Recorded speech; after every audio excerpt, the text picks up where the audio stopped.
Esto es un viaje por la historia de México. Conociendo sus costumbres, su gente, legado y actualidad. Esto es LoveMX TV.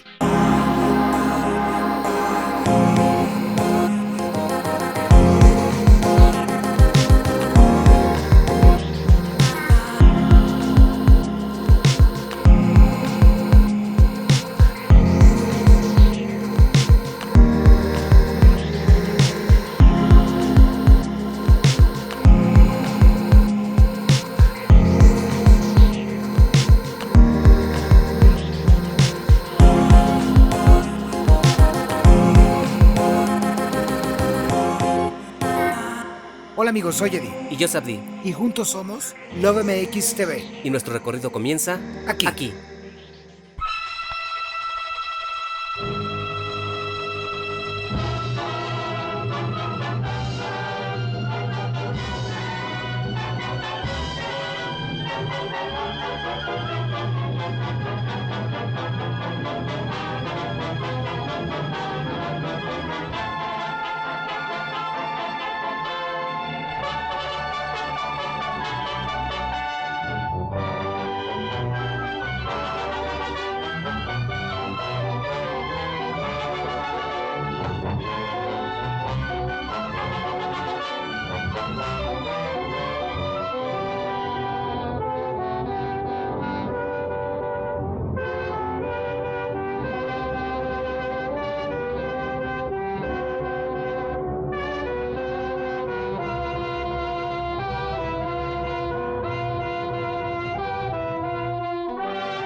Considerado uno de los mayores exponentes del arte mexicano del siglo XX, narrador incansable de los trozos de historia que le tocó vivir y que hilvanó con maestría en celuloide, como quien fotografía un sueño, un recuerdo, imposible para la mayoría pero de fácil discurso en él.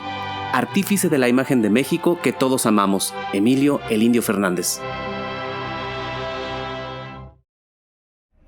Amigos, andamos caminando las calles de Coyoacán y porque el día de hoy les tenemos un capítulo muy especial de uno de nuestros directores de cine favoritos. Así es, vamos a buscar la casa de Emilio el Indio Fernández. Y la vamos a visitar, vamos a meter a la casa y vamos a descubrir los secretos que guarda la casa, aunque déjenme decirles que secretos poquitos y verdades a medias, porque es que pero es más leyenda que otra cosa. Pero Emilio Fernández se inventó su vida prácticamente, entonces está complicado desmenuzar la vida de Emilio Fernández, pero eso sí, nos vamos a meter hasta su habitación. Sí, así como se dice el dicho, hasta la cocina. Hasta la cocina, así es que nuestro recorrido comienza aquí.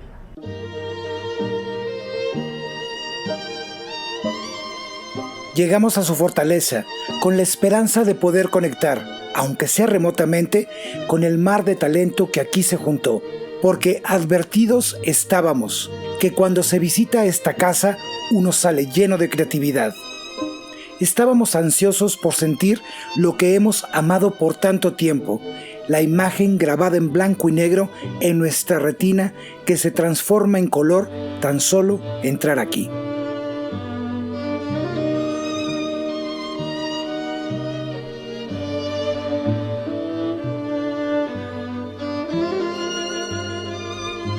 Emilio nace con el siglo XX, en aquel 26 de marzo de 1904, tan solo 5 meses antes que Dolores del Río, hija de la aristocracia, y él, hijo del pueblo, dos almas totalmente ajenas que la vida juntaría años después para hacer historia.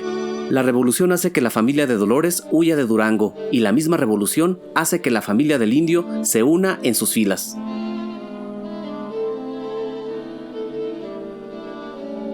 Su padre, Emilio Fernández Garza, y su madre, Sara Romo, ella perteneciente al pueblo Kikapú, una tribu nómada del norte de México. Su padre, un minero de Coahuila, que trabajó en las minas de carbón del desaparecido Mineral del Hondo, donde nace Emilio.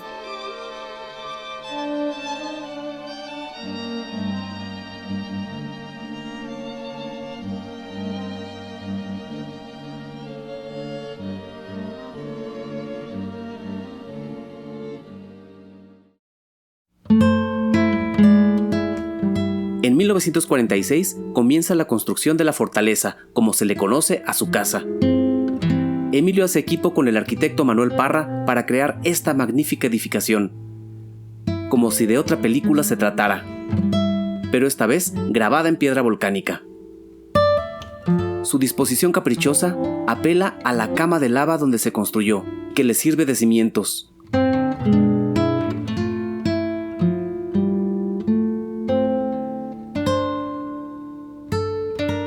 Cuando entras a la casa no te recibe ninguna recepción. Entras directamente al comedor, capricho de Emilio, pues decía que en las casas verdaderamente mexicanas a la gente se le recibía en el comedor y con comida. Uno de sus grandes placeres.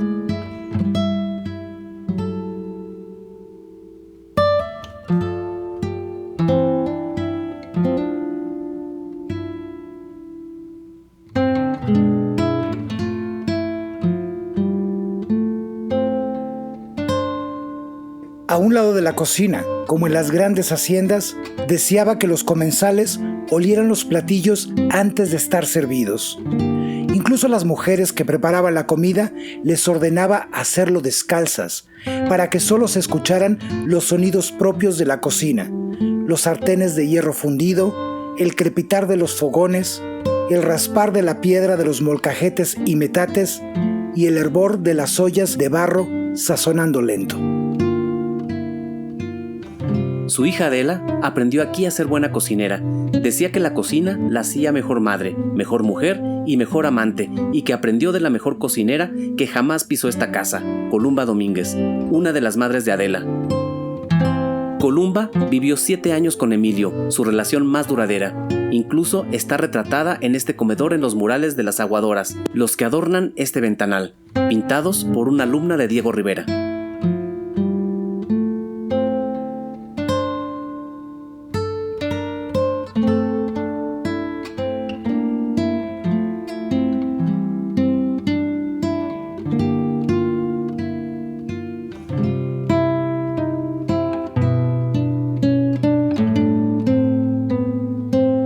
Cuenta una anécdota que Columba Domínguez era tan buena cocinera que un día Emilio le pidió que preparara un banquete para agasajar a unos productores que lo visitarían.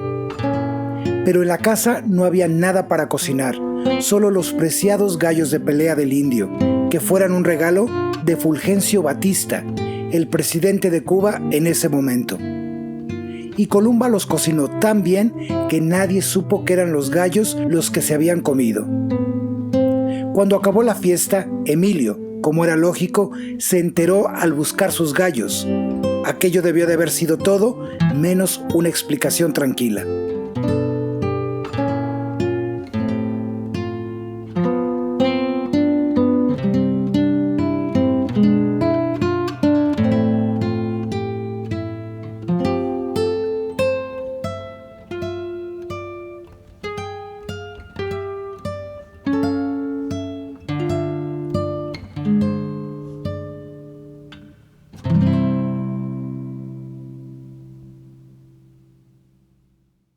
El mejor guión que Emilio escribió fue sin duda el de su vida, fragmentos narrados por él mismo que ahora parecen una película sin editar, pues desde su infancia es difícil poner orden y coherencia a su historia.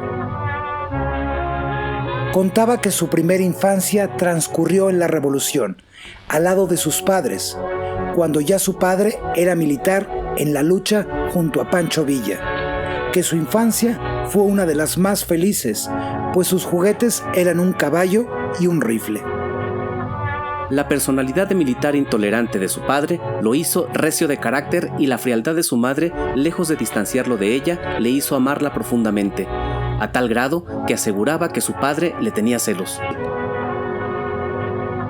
Por otro lado, también contaba que a los 9 años, en ausencia de su padre, que estaba ya en el frente, encontró a su madre con otro hombre y Emilio mató al amante para salvaguardar el honor de su padre.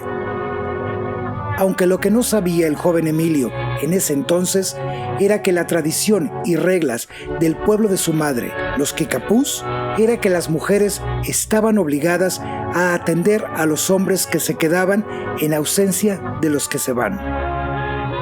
Ella no estaba haciendo nada malo, solamente seguir una tradición. Sin embargo, este hecho lo atormentaría toda la vida y que marcaría la relación con todas las mujeres de su vida.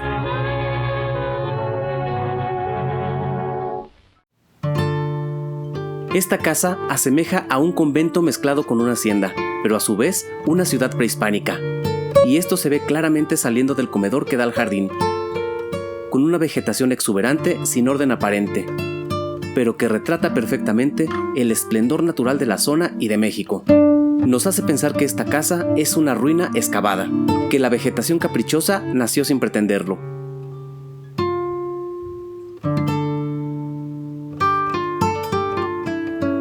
El estanque hace que el sonido del agua nos pierda en el tiempo. En este estanque, en su momento, nadaron patos. Y cuenta su hija Adela que en tiempos de hambre, las muchachas de la casa buscaban en el helado fondo los huevos de pato para comer. Pues a pesar de ser quien era, Emilio no fue rico en dinero, pero sí en vivencias. También su hija cuenta que como herencia solamente le dejó 2,000 pesos, un coche y esta casa, que más parecía una maldición. Pues es muy caro mantenerla. Lo único que mantiene a esta casa son los recorridos que se hacen y que solamente cobran 100 pesos por entrar. Al otro extremo del estanque nos encontraremos el mausoleo de su arquitecto Manuel Parra, que descansa aquí contemplando su obra, pues esta casa fue un proyecto que nunca terminó. Aún hoy se le siguen haciendo trabajos, una casa que crece como un microuniverso. Parra era apodado El Caco, un apodo curioso, pues lo más destacable de su físico es que era tuerto. Y como saben, todos los apodos nacen primero de una característica física. Pero le llamaban Caco porque era un cazatesoros en las demoliciones. Él, junto con Emilio, deambulaban por los escombros de edificios derribados en busca de lo que se pudiera reusar. Por eso su apodo, pues decían que robaba todo aquello que para otros era basura, incluso lo que no. Aunque también llegaba a pagar por lo que tomaba, pero a muy bajo costo. Por eso fue muy criticado en su momento.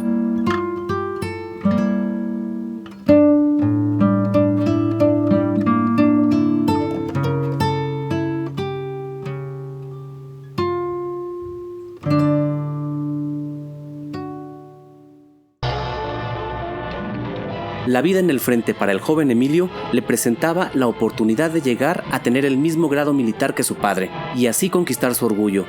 Ese padre recio al que era muy difícil de complacer, un patrón que repetiría Emilio con su hija Adela años más tarde. Estando en el ejército y siendo su padre teniente coronel, preparó un ataque con su regimiento a una loma que estaba totalmente sitiada y armada. Para ese entonces, y aún siendo joven Emilio, ya tenía el cargo de mayor. El ataque a la loma fue un fracaso para el regimiento de su padre, y es cuando le proponen a Emilio hacer ese mismo ataque en el que resultaría victorioso. Esto le trae el nombramiento de teniente coronel igual que su padre. Emilio orgulloso se presenta ante él y le dice: «Ahora sí somos iguales». A lo que su padre le responde con un golpe: «Tú y yo jamás seremos iguales». Y por 2 años, su padre deja de hablarle. El indio contaba que su superior, el que lo había nombrado teniente coronel, un día lo mandó llamar y cuando llegó, ahí estaba su padre y su tío. Al terminar la reunión, Emilio, en presencia de su padre y de su tío, le entregó las 2 estrellas de teniente coronel a su superior y le dijo que ya no las quería, que prefería que lo volviera a saludar su padre a ser teniente coronel. Emilio contaba que ese día fue la única vez que vio a su padre llorar. En 1923 se levantó en armas en favor de Adolfo de la Huerta, y esto lo llevaría a ser aprehendido por Obregón en Puebla en 1925, donde fue sentenciado a 20 años de prisión en Santiago Tlatelolco en donde escapó con ayuda de los soldados que habían servido bajo su mando, dinamitando la cárcel y huyendo a Estados Unidos.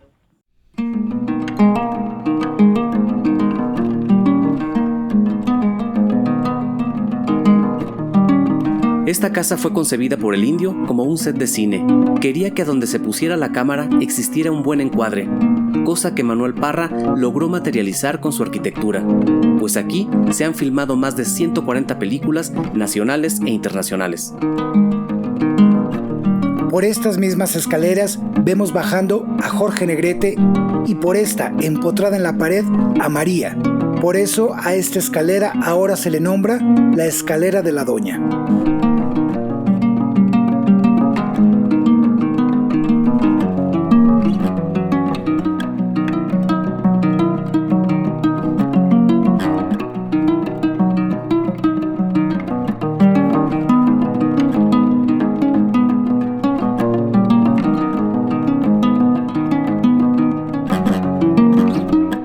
La gran cantidad de personalidades que pasaron por esta casa es larguísima, como Diego y Frida, que eran habituales de aquí, los que decía Adela que cuando les faltaba el agua en su casa, venían a bañarse aquí en el patio a manguerazos.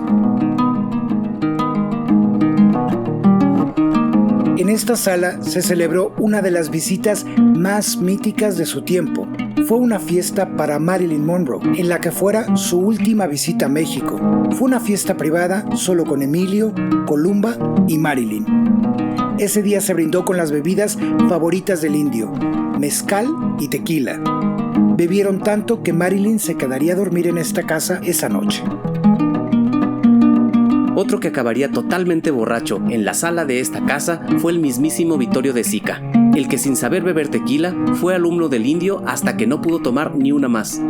A esta parte de la casa solo entraban como invitados los amigos más allegados y las personas más importantes.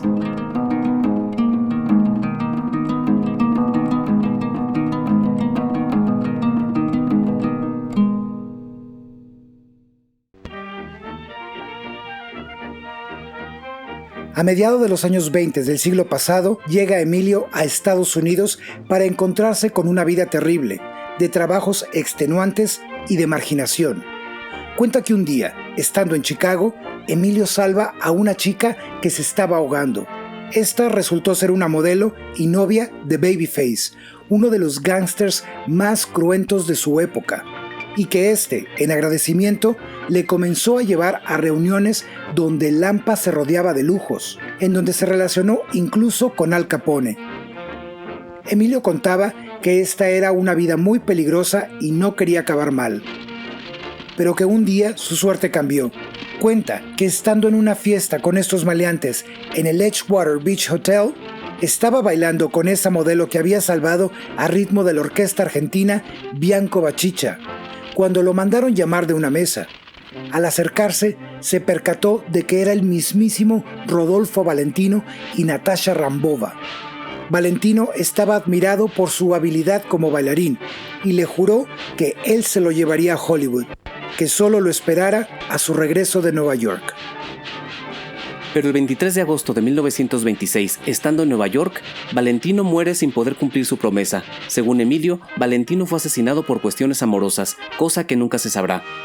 Sin embargo, cuando el tren desde Nueva York trasladaba los restos de Valentino a California, Emilio se coló en el tren y así llegaría a Hollywood. Al final, de ser cierta esta anécdota que contaba Emilio, Valentino sí cumplió con su promesa de llevarlo a Hollywood.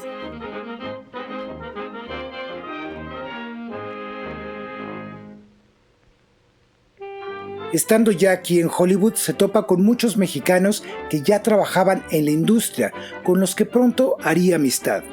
Curiosamente, su primer trabajo en el cine fue como extra en la película Ramona, donde la estrella era Dolores del Río.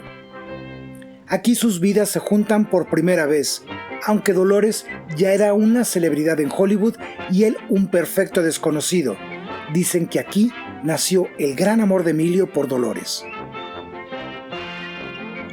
Dolores, siendo la gran diva que siempre fue, nunca tomó muy en cuenta a Emilio en esta etapa.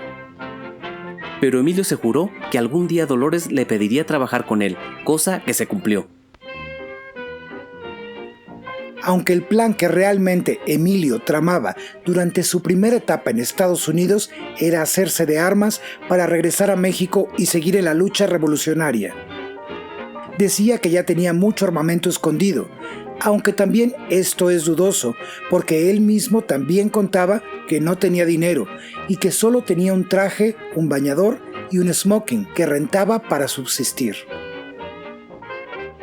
Ese mítico bañador, con el que se quedaba cuando rentaba sus trajes, sirvió como atuendo para esta imagen que Emilio usaba como fotografía de presentación para castings. Esta imagen llegó a manos de Cedric Gibbons, quien fuera uno de los 36 miembros fundadores de la Academia de Artes de Hollywood, y el que se encargaría del diseño de la estatua del Oscar, a cargo del escultor George Stanley. Gibbons en ese entonces ya tenía una relación con Dolores del Río, y fue a través de ella que llegó esa foto a sus manos. Más tarde, Emilio posaría desnudo para el que se convertiría en el galardón de la Academia de Hollywood. Un día, durante esta etapa, se encuentra con el ya exiliado De la Huerta, al cual le comenta su plan de seguir en la lucha, y De la Huerta le respondió que la revolución ya había terminado, que se olvidara de ese asunto, que mejor sería aprender a hacer cine, que México había cambiado, que ahora el cine era un arma más poderosa que los cañones. Así fue como nace en él la curiosidad por aprender a hacer cine. Otro evento que marcaría definitivamente su decisión por convertirse en cineasta fue que un día lo invitaron a una sala de edición en donde trabajaban en la película inconclusa sobre México que filmaría Sergei Eisenstein, la cual aún inconclusa es una poesía visual de un México que jamás nadie había retratado. Esto se queda tan grabado en Emilio que es ahí cuando decide cómo se tenía que ver su cine. Y a lo largo de su carrera como director, vemos una y otra vez las imágenes de Eisenstein recreadas en sus películas. Esta etapa termina con su repatriación y llega a México con un espíritu nuevo, el de ser cineasta.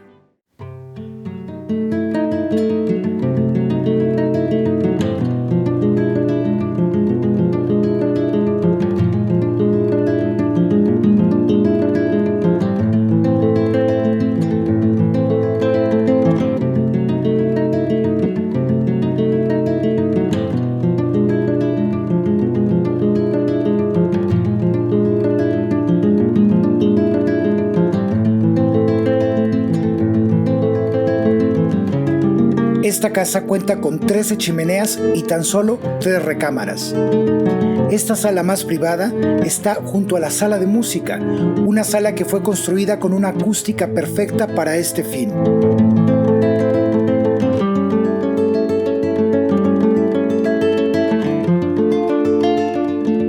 Se cuenta que este piano lo tocó Arthur Rubinstein, y después de eso, el indio exigía a su hija tocar mejor que él, algo de lo que Adela siempre se quejó de su infancia, que su padre todo el tiempo quería que fuera mejor que todos los artistas que visitaban la casa.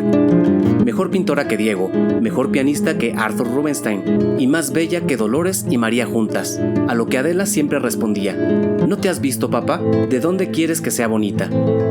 Lo mismo que hacía el padre de Emilio con él lo hacía con su hija. También Emilio dejaba salir poco a su hija. Cuando ella quería salir a dar la vuelta, le decía: ¿para qué sales a ver el mundo, si el mundo viene a tu casa? Pero también en este piano se compuso el tema Pecadora de la película Víctimas del Pecado por el mismo Agustín Lara. Una de las pocas películas que Emilio realizó con un escenario citadino aparte de Salón México. Y que fuera un proyecto impuesto que él aceptó a cambio de seguir trabajando en su tan querido cine nacionalista, que para ese entonces, cuando se filma Víctimas del Pecado en 1951, ese cine ya estaba pasando de moda. La gente se comenzaba a interesar más por el cine de ciudad. Aún así, Víctimas del Pecado es una joya de la cinematografía.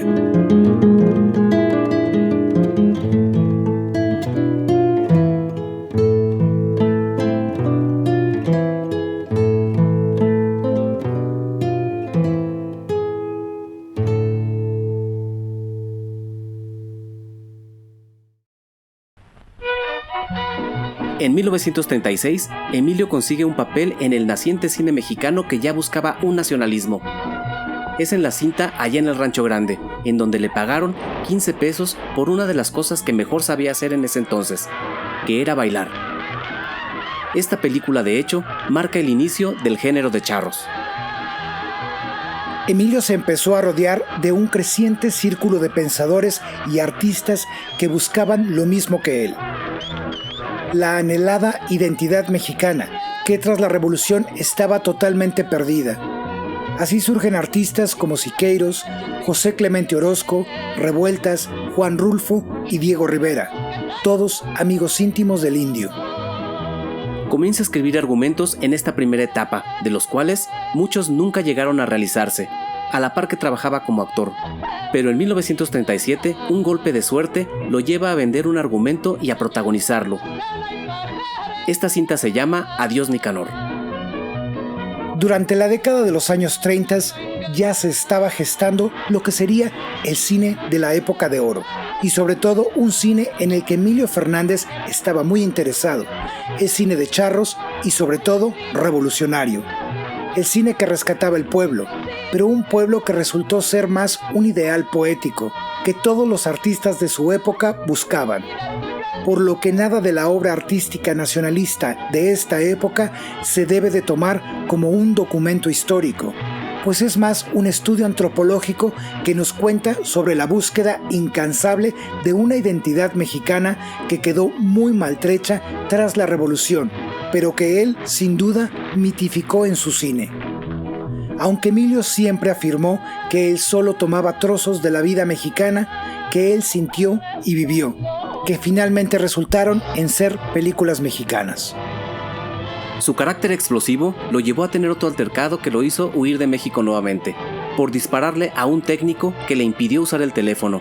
Esta vez huiría a Cuba, en donde conoce a la madre de su hija Adela. Matrimonio que duraría muy poco, pues ella abandonó la casa familiar dejando a cargo a Emilio de su hija. Adela contaba que para ella el indio fue madre y padre, y testigo de su carrera cinematográfica. Contaba que su padre la cargaba en una talega de cuero y así la llevaba a todos lados, hasta que Dolores del Río le regaló una canasta para que la cargara. Cuando regresa a México en 1940, tras su ida a Cuba, por fin consigue la oportunidad de dirigir. En busca de un director que le permitiera protagonizar su nuevo guión, La Isla de la Pasión, llega con el general Juan F. Azcárate, decidido a venderle su historia. Sus amigos le aconsejaron que no llegara con el general contándole la historia para convencerlo de producir su película, sino que era mejor que llegara hablando de números, que la inversión iba a ser de 8,000 pesos y que ganaría 5 millones. Y fue así como Azcárate, convencido por el buen negocio, quiso que también Emilio la dirigiera. Así fue como comienza su carrera de director, justo a la par que comenzaba la época de oro del cine mexicano. O diciéndolo propiamente, por directores como Emilio es que nace dicha época.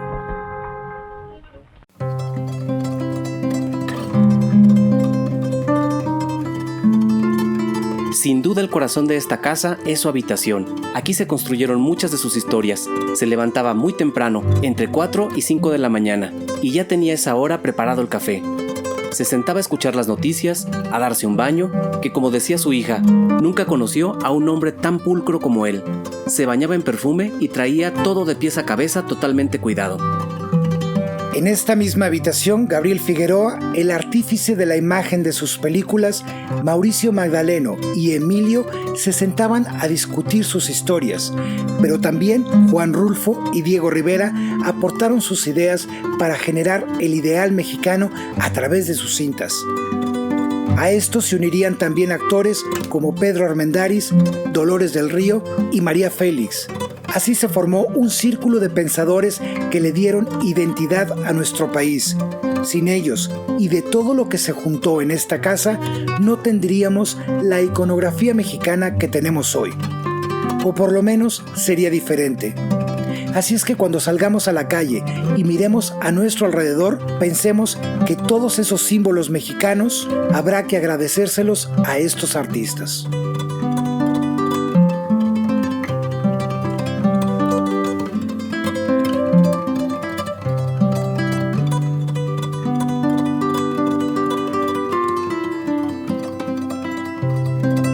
1943, Dolores del Río se cansa de ser estrella y decide ser actriz, en sus propias palabras. Porque Dolores para ese entonces era una de las más grandes celebridades del mundo. Con Emilio filma su primera película aquí en México, Flor Silvestre. Fue la tercera de Emilio, pero también la primera para Gabriel Figueroa con él, formando así ese gran equipo que le daría una nueva imagen a México. La misma Dolores pidió que fuera el Indio quien la dirigiera. Aquella promesa que se había hecho Emilio cuando la conoció en Hollywood se había cumplido. Incluso esta casa, la Casa del Indio, está en Coyoacán porque la Casa de Dolores del Río también está aquí. Tenemos la fortuna de que la familia Fernández nos permite al público entrar. Desgraciadamente, la Casa de Dolores se encuentra cerrada por el Conaculta. También la casa de Frida tiene prohibido tomar fotografías y video. Pero aquí, en esta casa, se puede seguir viviendo y respirando en libertad. Y por supuesto, dejando que el pensamiento corra libre como lo quiso siempre Emilio el Indio Fernández. Con Dolores filmaría sus mejores obras y todas fueron premiadas, pero sin duda la más representativa fue María Candelaria, una película que nació como un regalo. Un viernes de Dolores, Emilio fue a felicitarla pues estaban un poco disgustados. Y ella, tan formal como era, le recibió diciéndole: ¿qué me trajo usted? Emilio contaba que no le había llevado nada, pero que se le ocurrió responderle: un guión. A Dolores nunca le habían regalado un guión antes y muy emocionada quiso leerlo, pero el guión aún no existía. Emilio se fue al restaurante de un hotel y en 13 servilletas de papel escribió María Candelaria. Cuando lo tuvo, le llamó a Dolores y ella acudió a la cita con Diego Rivera, Orozco y Siqueiros. Cuando la leyeron, Diego emocionado dijo: esto es una maravilla, esto sí es cine mexicano. Cuando se terminó la película, a los productores no les gustó y corrieron a Emilio. Duró un año enlatada hasta que fue enviada a Europa, donde ganó el Grand Prix del Festival de Cannes en 1946. Y también recibió un reconocimiento a la mejor cinematografía para Gabriel Figueroa en el mismo festival. Dolores filma su última película con Emilio en 1949, una adaptación de Jacinto Benavente, La Malquerida. Dos mujeres enamoradas del mismo hombre y encadenadas fatalmente a su destino. Acacia, ¿cómo puedes hablarle así a tu madre? Tú no me estás hablando de madre a hija. Me estás disputando un hombre de mujer a mujer. Se fue queriéndome, Juliana. Y yo le dejé ir.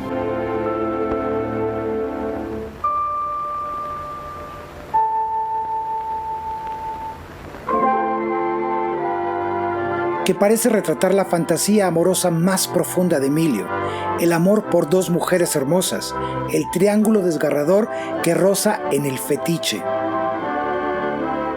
Entrando Columba como un huracán a su vida, olvidando a la Dolores que nunca logró realmente conquistar.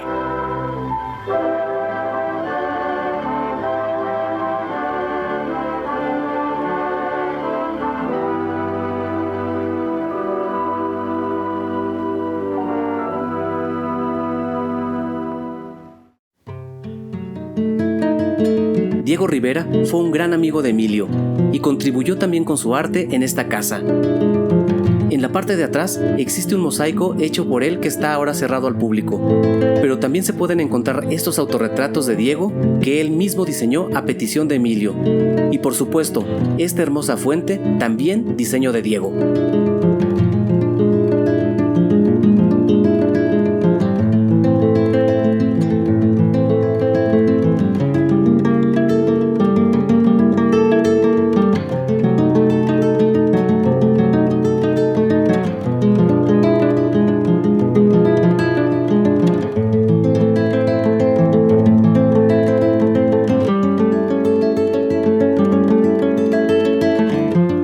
Frente a esta fuente se encuentran los restos de Emilio Fernández. Aquí sigue rondando su jardín, su fuerte, en este mismo sitio donde contaba su hija que era feliz quemando la hojarasca de los árboles. En la cima de estas escaleras que se asemejan a las pirámides. Estando en su habitación solo el guía y nosotros, de pronto las luces parpadearon repetidas veces. Como si Emilio quisiera avisarnos, como en los grandes estrenos de sus películas, la tercera llamada para regresar a la proyección de alguna de sus joyas cinematográficas. La casa es un recinto vivo de conjugación artística que difícilmente volverá a repetirse en México. Todo un universo de artistas que dejaron su impronta entre estas paredes de piedra. Incluso hasta los mismos extras o actores de sus películas ayudaban a construir. Emilio los llevaba a su casa a todos los que querían salir en sus películas, a cambio de que le pudieran ayudar a construir algo en la casa. Esto parecería un abuso, que posiblemente sí lo era, pero eso mismo ha cargado esta casa de una energía creativa, que como ya les dijimos, nos advirtieron antes de venir, y que lo pudimos constatar en carne propia. El recorrido guiado no dura más de 1 hora, pero nosotros pasamos aquí cerca de 3. Solo el guía, Tere Viñas y nosotros, platicando de cine, de arte y de proyectos. Nosotros simplemente salimos de ahí felices y llenos de energía creativa. La fortaleza había superado nuestras expectativas.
Amigos, esperamos que les haya gustado este recorrido imperdible de aquí de Coyoacán, que es la casa de Emilio Fernández. Así es, amigos, esperamos que hayan disfrutado tanto esta visita como nosotros. De verdad que nosotros nos enriquecimos tanto, nuestra piel aspiró, inhaló la verdadera historia del cine mexicano, con todas esas leyendas y todos esos secretos que se cuentan en torno al cine mexicano. Así es, y saben una cosa, nos trataron de lujo, y si nos trataron de lujo, a ustedes también, porque no saben la amabilidad del personal que trabaja ahí en el museo, en la casona museo de Emilio el Indio Fernández. Así es que visita obligada si andan por Coyoacán, que déjenme decirles que no es un atractivo realmente muy llamativo de aquí de Coyoacán, porque es que siempre se lo gana la casa de Frida, ¿verdad? No alcanzamos a pasar por la fachada, aunque sea para mostrárselas, pero pues nosotros nos quedamos 1000 veces con la casa de Emilio Fernández. Y con la casa de nuestra amada, hermosa, preciosa, chula, divina, que debe de ser la estrella más brillante del firmamento en este momento, nuestra querida Dolores del Río. Así es, porque en vida lo fue y seguramente en el cielo también lo es. Nos vemos el próximo domingo con un nuevo episodio. Besos y abrazos para todos.